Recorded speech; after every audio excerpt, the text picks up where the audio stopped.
Good afternoon, everyone, and welcome to our National Science Foundation Graduate Research Fellowship Program Application Prep Series. Today is our second installment in our series where we're going to be talking about the documents that you will need to produce as part of your application, specifically your personal statements, how you talk about your background, how you talk about your research, and how you'd be a good fit for this program. We are joined today by Dr. Ramesh Goel, Professor in Civil and Environmental Engineering, Hannah Bergstrom from the Writing Center, and two students, Ruby Diaz from Civil and Environmental Engineering, and Caden O'Brien from the Department of Anthropology. So we've got two separate presentations, and then we'll go into a robust Q&A. So if you have questions throughout, go ahead and put them in the chat, either just in the general chat box, or you can message them to me, Matthew Plooster, specifically and privately. And then once we get to, after Hannah's presentation, we'll open the floor to these questions as well as any further questions that you'll have. And feel free to ask questions from an engineering professor, a STEM professor's point of view from writing and writing mechanics, as well as any kind of peer questions you might have from current students. So with that, go ahead, Dr. Goel. Thank you so much, Matt. And this is a great opportunity to share thoughts. I'm always excited to help students. This is very general presentations, as most of you know, any grant application or fellowship application, they are very subjective and depends upon individuals, their writing style. So my presentation is very general with some important key points, and hopefully this will help you guys prepare good fellowship applications. So I'll just start with, NSF-GRFP. These are graduate research fellowship program, recognizes and supports individuals in early in their graduate training. And NSF is always big about this STEM education, STEM fit, science, technology, engineering, and mathematics. So this is one keywords which is very, very famous in NSF. Even we professors also use this STEM word quite a lot in our proposal. So if you can integrate this in your fellowship application, that is always attractive. The purpose of NSF Graduate Research Fellowship Program is to help ensure the quality, vitality, and diversity of the scientific and engineering workforce. So this is another, buzzword or keyword, workforce. Like what kind of workforce, you are aiming for. And then it says quality, sustainability, and diversity, okay? So if you're coming from diverse background, emphasize that in your personal statement. We'll talk about that later on. The program recognizes and supports outstanding graduate students who are pursuing full-time research-based masters. So it's not for part-time students, it's for full-time research-based. These are for research. It's not like, hey, I'm going to do masters with coursework and I am going to apply for fellowship. It's not going to work. It has to be research-based, thesis-based masters or doctoral degrees. In what field? In STEM, science, technology, engineering, and mathematics.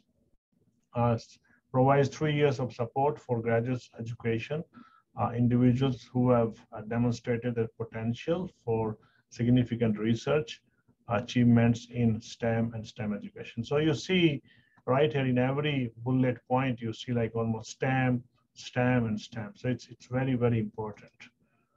And this is for, mostly like for engineering and science, GRFP. And this word diversity again emphasized here in this 5th bullet point. NSF actively encourages women, members of underrepresented minority groups, persons with disabilities, veterans, and undergraduate seniors to apply. So overall application material, It's personal statement, research statement, letters of recommendation, and you just need to set up a profile at NSF Fastlane. It's very, very easy to set up a profile at NSF Fastlane. Fellowship proposal. I'll just talk a little bit about fellowship proposal. Explain your project, and the motivations behind it. What is the purpose? And generally, it's I think 2 pages or 3 pages. I don't remember, but oftentimes one, as a reviewer, also one mistake I have seen in these fellowship proposals are students they write background and they keep writing literature review, and then maybe towards the end of their second page they describe their objective. So you are like having reviewers wait, and by the time they reach, they're reviewing many applications, remember, right? So they lose patience. So you want to excite, and that is the key. Whether it's a 3-page proposal or 15-page proposal, you really want to excite, right? It's kind of building up climax, right? So it's like a movie. When we are watching a movie, what happens? We are striving to see what is going to happen in next scene, what is going to happen, like that. You have to tell them the story, but you have to excite them so that they feel, reading about your proposal, or what is next, what is going to be next paragraph. And Hannah is there. She's going to talk about writing.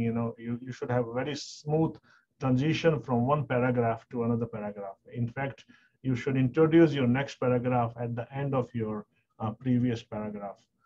Introduce yourself to the committee. That will be through your personal statement. Reassure the committee that you are invested in this project. So it's not like, oh, well, uh, because this is very famous thing, it's really cool, and that's what I'm doing it, right? You have to really convince the committee that you are the best fit to carry out this research, and you're passionate about it, and you want to do it, and it is well planned. And demonstrate the preparation you have undertaken so far, right? So it's not like, I was just dreaming yesterday night, and I just thought about this is cool idea, and I started writing, right? You have to demonstrate that this is something you have been working for quite some time, at least in terms of idea building. So proposal, these 3 things are pretty important in any proposal writing: innovation, motivation, and transformation. Innovation, yes, I mean, these fellowship grants, they are awarded to very really innovative ideas, and then I will go for other things. Motivation, and previous slide, I stated, what is your motivation of doing research? Because you found it cool, or is it gonna solve some major problem? What is the motivation behind it? And transformation, that means how transformative your idea is. Once you finish research, can that basic knowledge you have generated will be transformative to other people who can take that from that label A to label B, or can that be transformative in terms of its application? So you have to always demonstrate how transformative your idea is.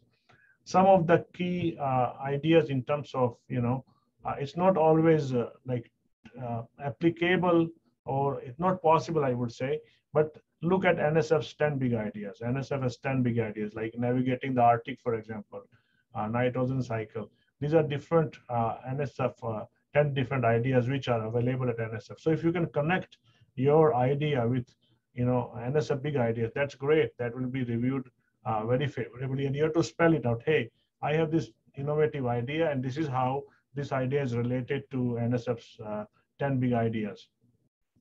Academy of Engineers, they have 14 grand challenges, and see if you can address those grand challenges by using your idea. I mean, your idea doesn't have to be like one of the grand challenges, but how your idea addresses these, one of these 14, or more than one of these 14 grand challenges.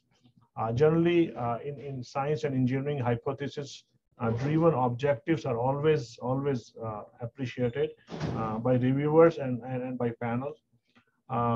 In proposal, schematics and pictures are always good, because again, reviewers are reviewing 15, 20 of those, and they get bored if there's just text and text. So figures and schematics are always good. Come up with some innovative, nice figures. They They explain everything. And preliminary data is always good. That's where undergraduate research, especially when you are doing undergraduate research, and if you have something, you can always put. And then that data doesn't have to be directly with your research. If it supports, hey, in my undergraduate, I did this, I produced this data. So that at least proves your motivation and then your expertise also. Yes, the person is capable of doing this research, right? Some of the key points. Now I'll switch my last few slides, couple of slides of personal statement. It's always remember, reviewers are doing you a favor, right? So it's not like, oh, they are obligated to read each and every sentence. That's why the previous slide coming with figures and schematics are always good. And they're reviewing many applications. So you have to excite the reader in very first paragraph. Personal statement is about you, not about your research, okay? So because research statement provides you the luxury, the flexibility to tell about your research idea. So personal statement is, how did you come to this platform? What excites you about research, right? Do not hesitate to bring unique things that inspired you to choose this particular area. I mean, reviewers, they like to see, well, what is that unique thing about this, applicant? And highlight challenges, what challenges you faced in your life, and how those challenges made you resilient, and how those challenges made you come to this platform. So personal statement continued. As I stated, important as it's repetitive as a research statement. It's not about your research. And then, you have to demonstrate how did you reach to this topic. Again, not, oh, I was dreaming and then I found it fancy. Something which provides some rationale, okay. And how will you make a difference in the society? And how does this fellowship helps you with short and long-term goals? I mean, everybody has career goals, right?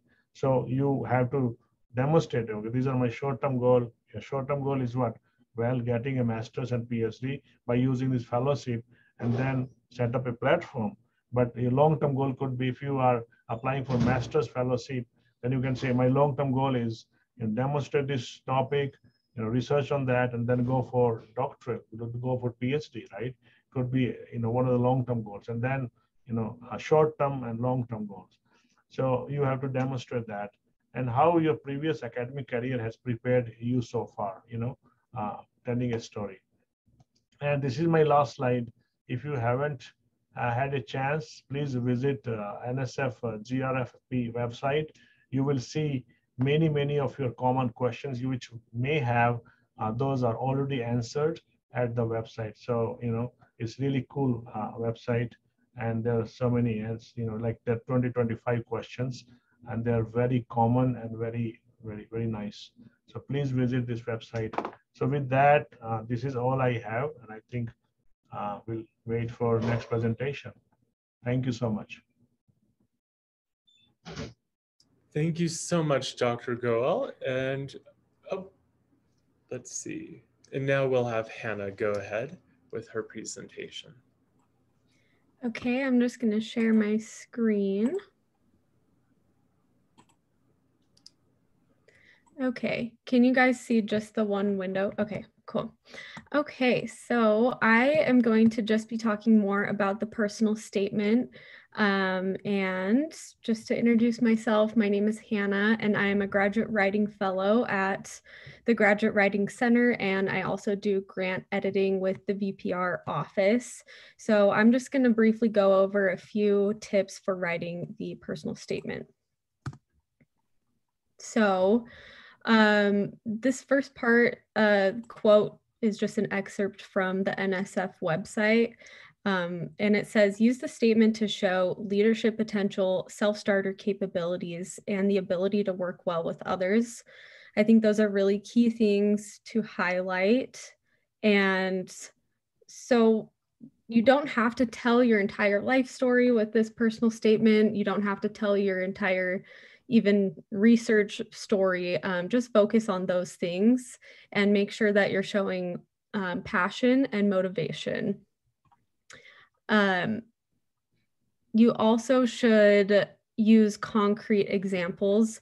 And this comes from the MIT Communication Lab, this example. So what not to do is, this is just an example of talking about an experience. So a vague example is, during this project, my mind was open to the possibility of using different programming languages together to create code that is faster to run and easier to understand and modify. But a more concrete way to say that is, during this project, I collaborated with other group members to develop a user-friendly Python wrapper for a 10,000 line Fortran library. So as you can see, the second example is more concrete. It also takes up a lot less space, which is really important because you don't have a lot of room with this. So the more concise you can make every example, the better. And try to quantify your experiences. That is another way to make it more concrete. The next important thing is authenticity and flow. So the NSF website says an application should it convey a clear sense of who you are as a person with a narrative that has energy and flow. And one thing that you want to avoid with personal statements is cliches. And a few cliches are like, I've always been passionate about, or like, since I was a child, like those types of things. Committee members usually see those things a lot, so you want to avoid those cliches. Another way to be authentic is just be honest.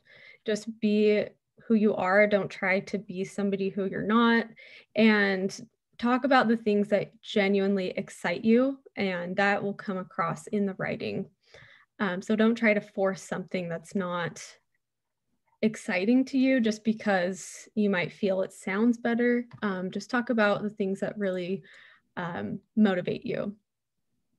Keep in mind your audience, who are going to be knowledgeable in your field, but maybe not in your specific area of research.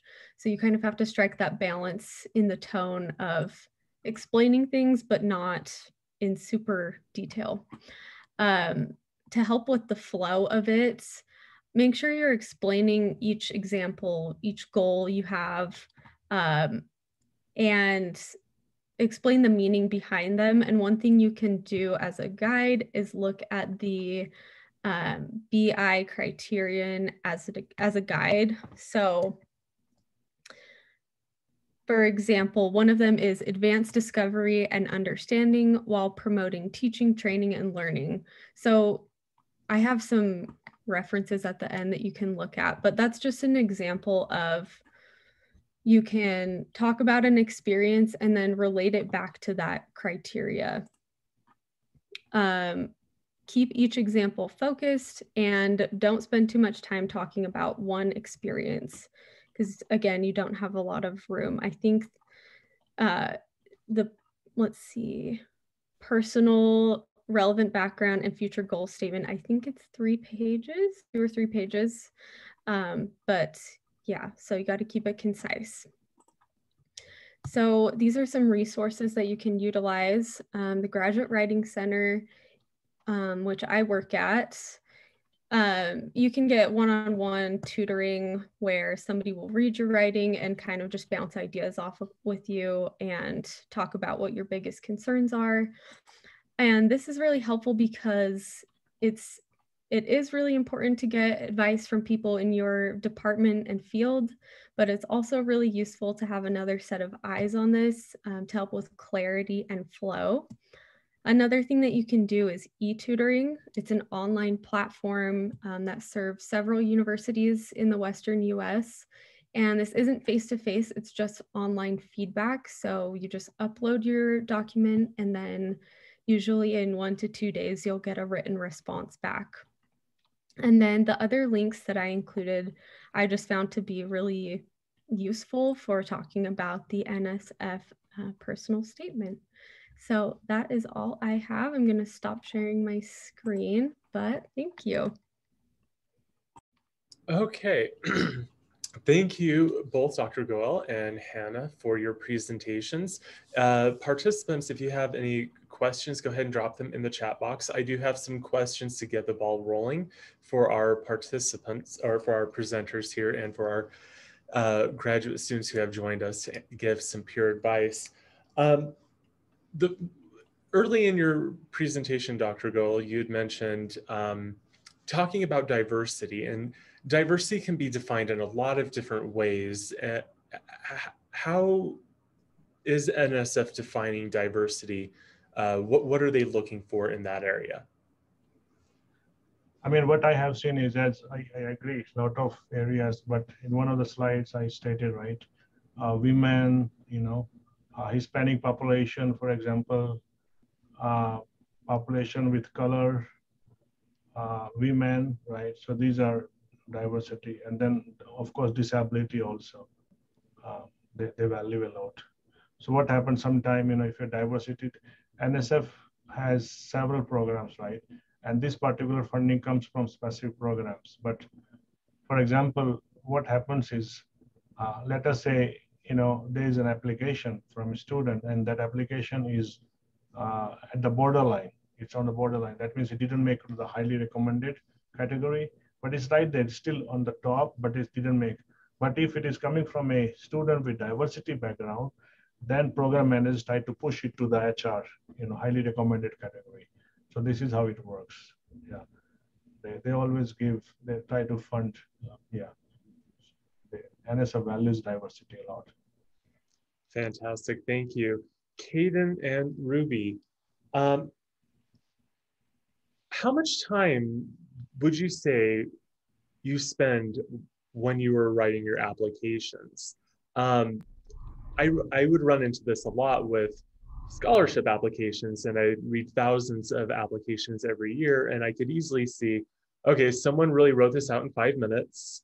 Someone put a lot of time into this. And when we look at the value of NSF-GRFP, it has its prestige, its tuition, it's $34,000 a year. It's a lot, it's a big deal. So how much time would you say that you put into this 3 pages? I'll start, I guess. So in my particular case, I started working on it about 6 months in advance of submitting. So in other words, if you're planning to apply this fall, it would be good to get started on it as soon as possible. And that just gave me time to really work out all the details, get everything I wanted down on paper, and then I had 6 months to be critical of myself, and then go back through and make sure I'm saying what I actually wanted to say, and had plenty of people look at it. And as for just how much individual time, there was never a time that I just spent a full day working on it. I don't think that's just not how academic writing works for me in general. But yeah, it was just a collection of just a few hours here and there throughout that 6-month period that I dedicate to spending some time writing or editing. I think I did about let's say 7-8 iterations of my writing. Something to make sure is that you write the first time, you read it, you correct it, but I had at least 3 people comment on my application, on my writing, because to make sure it flow well, it wasn't repetitive, that it was engaging. So, and also we are talking about personal statement. You have to engage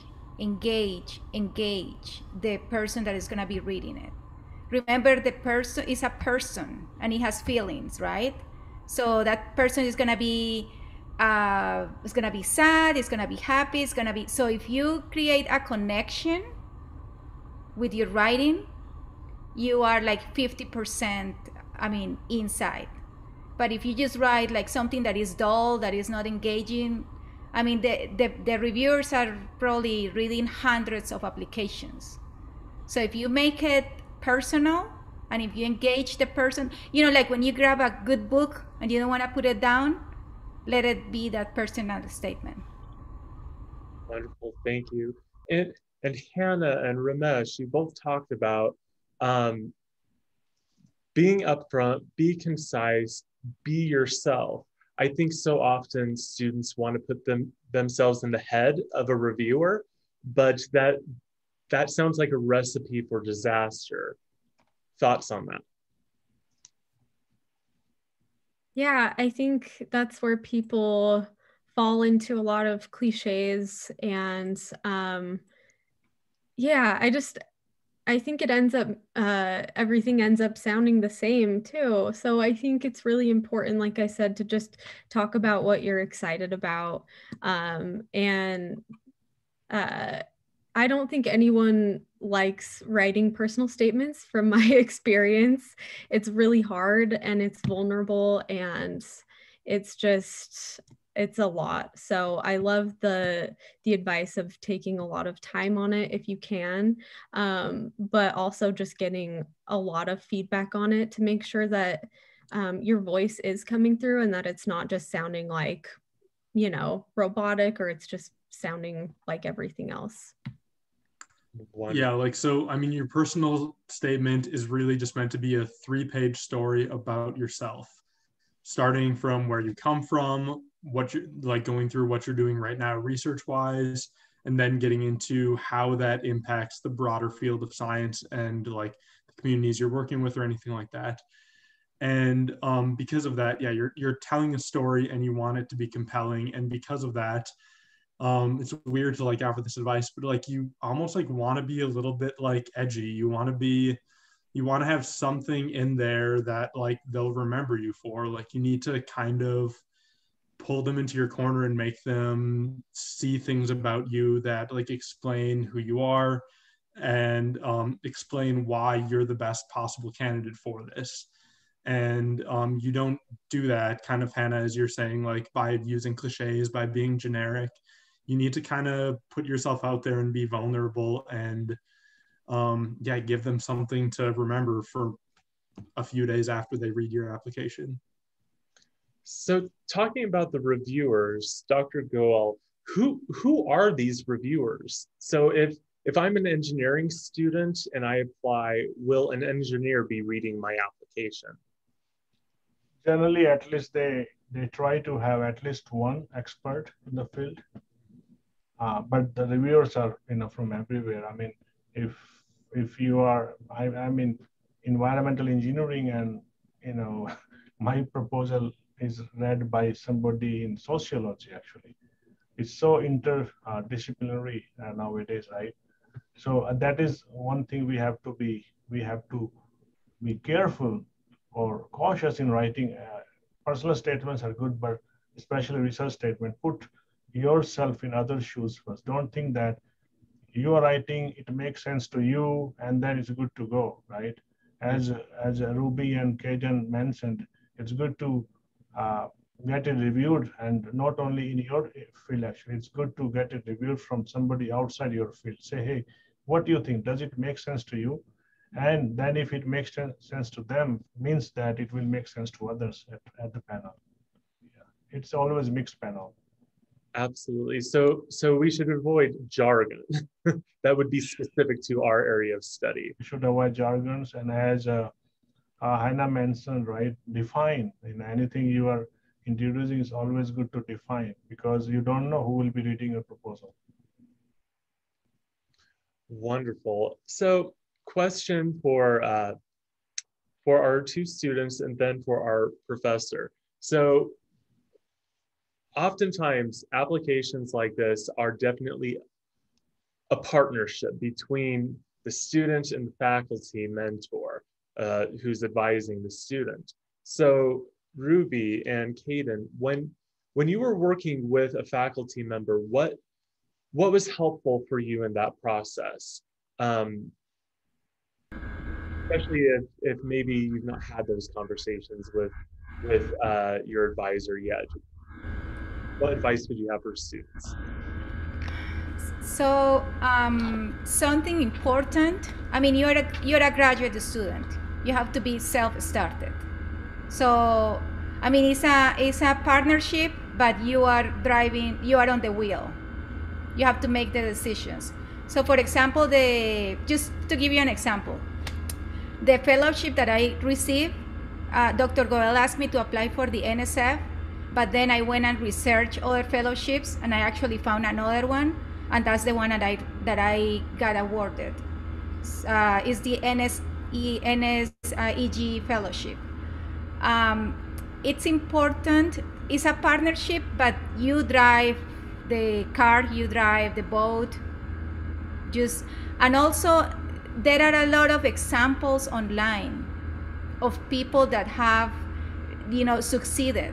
So kind of like look at those examples and see how they stood up and how they won. So you don't need to reinvent the wheel, but you can use the tools that are available. Because the faculty, like Dr. Goel is pretty busy. I cannot just go and say, hey, can you proofread this for me? Like when I bring it to him, it's already almost ready. But I'm not asking him to go and hold my hand and go step by step. Like we have unlimited resources with the internet. So you can do your work at home. Hayden, anything to add to that? Yeah, I'd say so in my particular case, I started before I started writing at all. I just started by sitting down with a couple different faculty members and discussing what their opinions are on just kind of shooting some ideas off of them of what I wanted to write about. But yeah, then as Ruby said, the whole writing process itself is you have to be pretty individualistic and take the initiative to just write it all yourself, get it in as good of shape as possible, because you're going to be your ultimate critic and you'll know how genuine you're being as you're writing. But then once I had it completed, so this is a few months before the application period, that's when I started showing it to other graduate students who had received it themselves, and to my advisor, who himself was also a recipient, to then let them give me feedback on it before the ultimate submission. Wonderful. Dr. Goel. Oh, so Hannah, you had some Sorry, can I just add to that really quick? I was just going to say, going along with that point, I just wanted to let y'all know that with the Writing Center, it's not just proofreading. So that's a really good point. A lot of people bring kind of their final draft to their advisor, but with the Writing Center, you can come with a blank slate, or if you just want to talk about writing, because I know sometimes you can get stuck in your head about writing, especially a personal statement. So if you have a blank slate, or if you just have an outline, feel free to make an appointment with the Writing Center too, because we can just kind of help get the ball rolling and get it ready to that more finalized stage to get to your advisor. Fantastic, thank you. Dr. Goel, so on that same token, but kind of flipping that, the opposite spectrum, as mentioned, these are grad students. You have to be a self-starter when you're a grad student. There's that expectation to get the ball rolling. And faculty are a resource, but you're not here to handhold. So when you think of the students that you advise in this application process, what are sort of those faculty expectations of that partnership working together? We want to learn from the student. Frankly, the idea is so cool, right? It's for faculty because, as I stated, innovation, right, and motivation. So, these GRFP are funded for innovative ideas. That means the idea is coming from the student. So when we support these fellows, they bring new ideas to the lab. So we learn. We can advise them about techniques and tools, but in terms of executing the idea, the motivation comes from them. And a specific example is Ruby, right? So, I learn a lot, and she's enthusiastic about, and she keeps the lab, lively, and that is what you want to show. You want to show your enthusiasm through writing in application, and those enthusiasm from faculty, because we're talking about personal and research statement, but those letter of recommendations are really, really important. That's where the faculty member has to say, hey, just give him or her. Okay, they deserve. That's how, I mean, the letters has to be strong. So be sure your letters are really strong. I mean, don't take letter for the sake of taking, oh, well, NSF needs 2 letters, let me take 1 from this person. All professors are great, you know, they highly, but, you know, there are differential, right? So take from those who can write really well, you know, about you, those who know you, actually. Fantastic. So for our students who are participating today in our audience, do you have any further questions for our panel? You can go ahead and drop them in the chat box or unmute yourself to ask.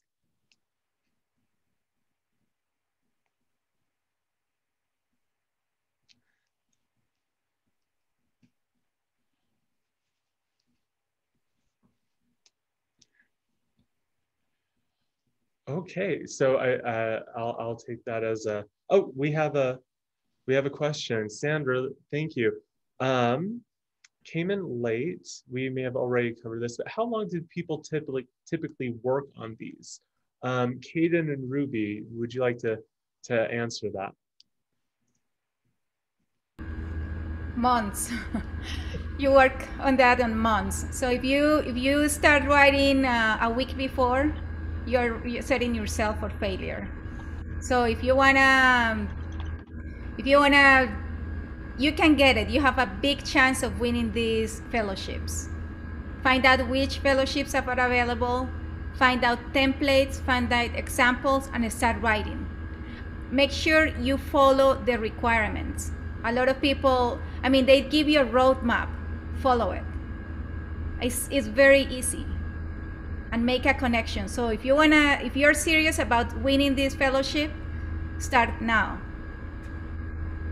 And you mentioned also that, you know, today we're talking about the personal statement, which is 3 pages, but you spent months working on this, but you also went through many iterations of it, many drafts of it. I think, Ruby, you said 7 or 8 for just a 3-page document. I did, and I gave it to my best friend. She's not an engineer. I gave it to my husband. I gave it to, you know, my professor. I gave it to like probably 2 people that were engineers, and all the other ones were non-related, because you have to connect to people that are not specialists. If you engage them, you will for sure engage the specialist. Something that's like really specific to me, but in my particular case, because so like the research statement is just going to be a research statement. There's only going to be one version of it. It's just going to take perfecting, saying like what it's going to like actually look like.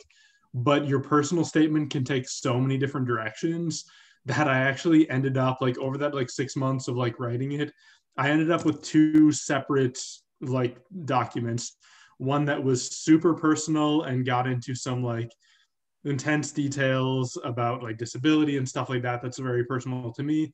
And one that was a lot less personal and focused more on the broader impacts and stuff like that. And eventually what I submitted was a combination that I worked out with my advisor, combining elements of both of those. I'm not saying you have to do the same thing, but that really helped me actually to figure out what was most important, because that allowed me to write 6 pages instead of 3, and then just pick out the words that add up to the best 3 pages. I think that's some excellent advice. One comment I'm getting from a lot of different professors and reviewers is it's important to talk about your background. Absolutely, but it has to be a very good balance with the broader impact. Reviewers and committees, they want to hear where you come from, but they are so keenly interested in where are you going? Where are you taking this idea and where are you going with that? And that sometimes that's often not, that's not an area of concentration, the broader impact of where are we going. So I really like that approach, Caden. Thank you so much for sharing. So I think we're good to close.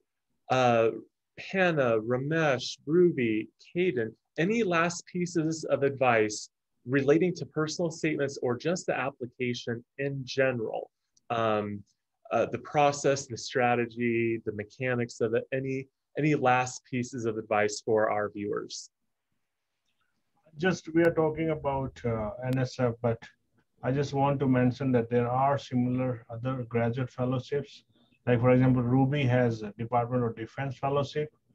I reviewed for them also. They're also like really, in fact, they're literally easier than NSF.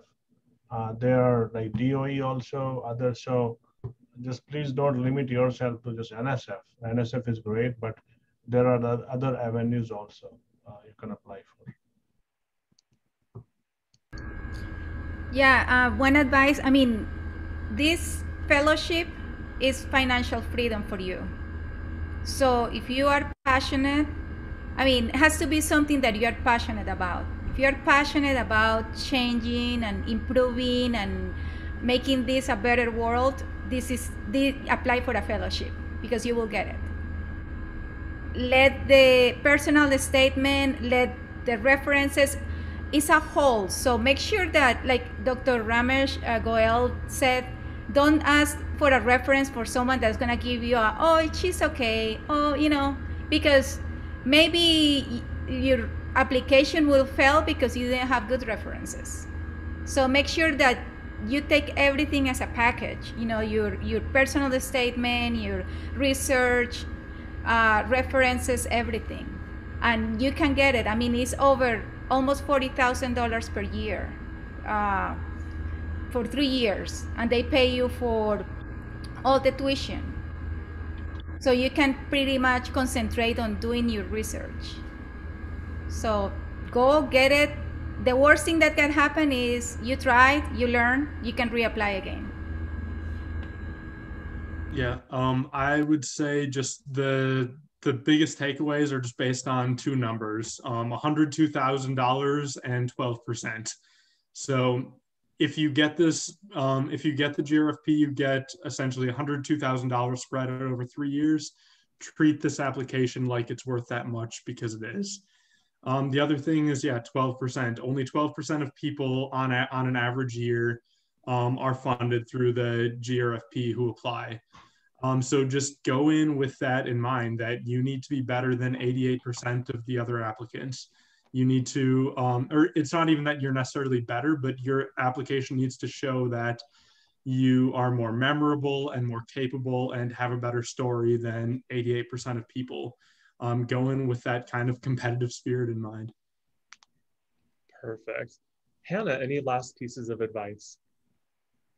I think that's great advice. And I would also just say, don't force yourself to tell like a sad story. I think a lot of people feel really compelled to do that because they think it will be more memorable. But I think it's, for me who reads a lot of these, it's easy to tell if that's been kind of contrived or forced. So if you don't have a sad story to tell, it's okay. I mean, you should still be talking about challenges that you've overcome, but again, just be authentic because the reader will know if you're being honest or not, basically. Absolutely. Thank you so much to our panel, Dr. Goel, Hannah Bergstrom, Caden O'Brien, and Ruby Diaz. Thank you so much. As mentioned at the beginning, this is recorded, so we will be putting this up on the website, nsf-grfp.utah.edu. In the next day or two, we should see this up. And Hannah and Dr. Goel have graciously allowed us to use their slides, so we'll be putting those up on the website as well. And if you missed our first session, which is about developing your strategy for NSF-GRFP, which was with Dr. Tony Butterfield, that is already up on the website. And our next session, I hope you'll join us there, is Wednesday, June 2nd at 2 p.m. with Dr. Anthea Lepso from the Department of Human Genetics. And we'll be discussing how to develop your research plan for your application. So with that, thank you so much and have a wonderful day. Thank you so much, Matt.